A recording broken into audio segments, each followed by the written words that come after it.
Hello সবাইকে, কেমন আছো? তো এর আগের ভিডিওতে তো দেখিয়েছিলাম যে আমরা কিন্তু নবদ্বীপ স্টেশনে পৌঁছে গেছিলাম। তারপর কিন্তু যেহেতু আমরা রাত 2টোর সময় নবদ্বীপ স্টেশনে পৌঁছে গেছিলাম, তাই একটু রেস্ট আর কোনো হোটেল ফোটেল না নিয়ে আমরা সেখানেই বসে বসে রেস্ট করছিলাম, আসলে সময় কাটাচ্ছিলাম। যেহেতু আমাদের জানা ছিল যে ঘাটে মানে আমরা যেহেতু নবদ্বীপ থেকে এরপরে যেতাম মায়াপুর, তো তার জন্য আমাদেরকে ফেরিঘাটে যেতে হতো। তো ঘাটে নৌকোর টাইমিং আমাদের জানা ছিল যে 6টা থেকে। তো আমরা ভাবছিলাম ঠিক আছে 2টা থেকে 6টা পর্যন্ত টাইমটা আমরা স্টেশনেই আরাম করে কাটিয়ে নেবো। আর স্টেশনে না তখন ফাঁকাও ছিল, আর আরাম করার মতনও পরিস্থিতি ছিল, কিন্তু যা অত্যাচার ছিল একটু মশার ছিল। এদিকে দেখো সবাই কিন্তু একটু একটু রেস্ট করছিলই ওখানে, কিন্তু হচ্ছে আমার তাথুইকে দেখছো কত সুন্দর নাচ করছে, ও কিন্তু ভীষণ খুশি। ও ঘুরতে যাওয়ার কথা শুনলেই লাফালাফি করে। আর আকাশ আর লক্ষ্মী কিন্তু এদিকে দেখো সুন্দর করে স্টেশনে যেহেতু ফাঁকা পেয়েছে ওরা কিন্তু শুয়ে পড়েছে। আর কিছুই না, ঠান্ডাও কিছু ছিল না, ওরা ঢাকা নিয়েছে কারণ কি মশার অত্যাচার। তাতে কিন্তু তখনই নাচ করে যাচ্ছে। এদিকে কিন্তু আমরা অবশ্য বসে অপেক্ষায় করছিলাম যাব, তার মধ্যে না আমাদের সাথে ছোটো মোটো একটা স্ক্যাম হয়ে গেছে। তখন 4টার মতন বাজে, আমরা আরও কিছুক্ষণ থাকতাম, আরও 2 ঘন্টা। তারপর আমরা ভাবছিলাম স্টেশন থেকেই ফ্রেশ হয়ে কিছু খেয়ে দিয়ে তারপর আমরা যাব ফেরিঘাটে। কিন্তু একজন কাকু আমাদের বলল যে ফেরিঘাটে নাকি এখনই নৌকা পেয়ে যাব, আর আমরা যদি মায়াপুর যাই ওপারে গিয়েও আমরা কিন্তু এখনই রুম পেয়ে যাব। এমন বলাতে আমরা কিন্তু সেখান থেকে ওনার কাছে শুনে ঠিক করে বেরিয়ে গেলাম ওখান থেকে। আর যখন আমরা মানে ফেরিঘাটে পৌঁছোই সেখানে যেয়ে দেখি যে নৌকার টাইম বা লঞ্চের টাইম হলো 6টা 15 মিনিট থেকে স্টার্ট হবে। আর তারপর তো আমরা গিয়ে হতবাকি হয়ে গেলাম। তো ওখানে আমরা যেতে হয়তো 20 মিনিট লেগেছিলো, ওই 4টা 20 কিংবা 25 এরকমই বাজছিল তখন। তখন আমরা গিয়ে পড়লাম বিপদে। সেখানে কিন্তু রেস্ট করার মতনও জায়গা ছিল না যে বসবো এতগুলো লাগেজপত্র নিয়ে। তো আমরা এদিক ওদিকটা ঘোরাঘুরি করতে তখন দেখলাম যে 5টার সময় নাকি একটা লঞ্চ স্টার্ট হবে।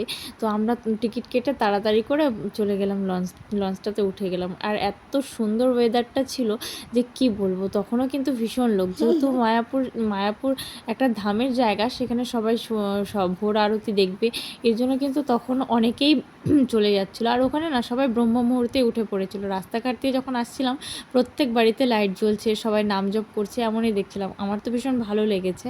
আর লঞ্চে উঠে একটা শান্তি পেলাম, ভাবলাম ওপারে গিয়েই একটা অন্তত থাকার জায়গা টায়গা পেয়ে যাব, একটা রুম টুম নিয়ে নেব, তো রেস্ট হয়ে যাবে। এদিকে দেখো দেখতে দেখতে কিন্তু পারও হয়ে গেছি, ওই যে পার হতেও হয়তো 20 মিনিট মতন লেগেছে। ততক্ষণে দেখো কি ভোরের সকালের আলো একেবারে ফুটে উঠেছে তখন। আর চোখ মুখে দেখেই বোঝা যাচ্ছে যে কতটা টায়ার্ড। আসলে কি সারা দিন না ঠিক করে রেস্ট হয়েছিল, তারপর ট্রেনে তো রেস্টই হয়নি।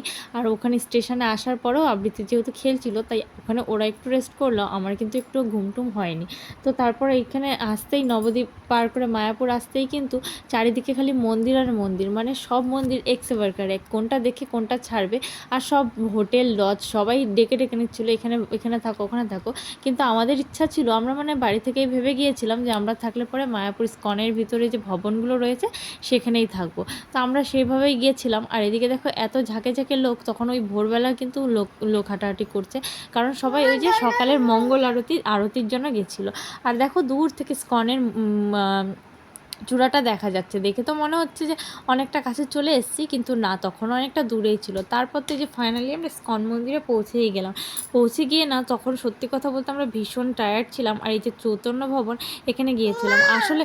তখন আমরা কিন্তু অনেকগুলি ভবনের খোঁজ নিয়ে নিয়ে দেখছিলাম, কিন্তু না 9টার আগে কোনো ইসেতেই আমরা জায়গা পাচ্ছিলাম না, রুম পাচ্ছিলাম না। সবাই বলছিল 9টার পরে।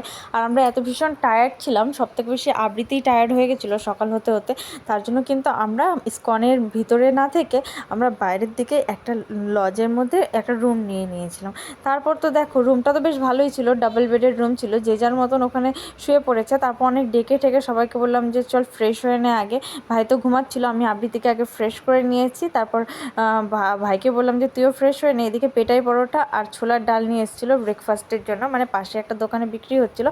আমিও তার মধ্যে কিন্তু স্নান করে ফ্রেশ হয়ে নিলাম। এবার খেয়ে দিয়ে একটু ঘুমাতে যাব। ঘুমানোর পরে তারপর তোমাদের পরের ভিডিওতে দেখাবো যে আমরা তারপর সারাদিন কেমন ঘুরলাম, কোথায় কোথায় গেলাম, কি করলাম। তো দেখতে হলে কিন্তু ভিডিওটা অবশ্যই লাইক করে দিও এবং শেয়ার করো, পারলে পরে সাবস্ক্রাইব করে বেল আইকনটা প্রেস করে দিও, যেন আমার ভিডিওগুলো তোমাদের কাছে নোটিফিকেশান চলে যায়। টাটা, রাধে রাধে।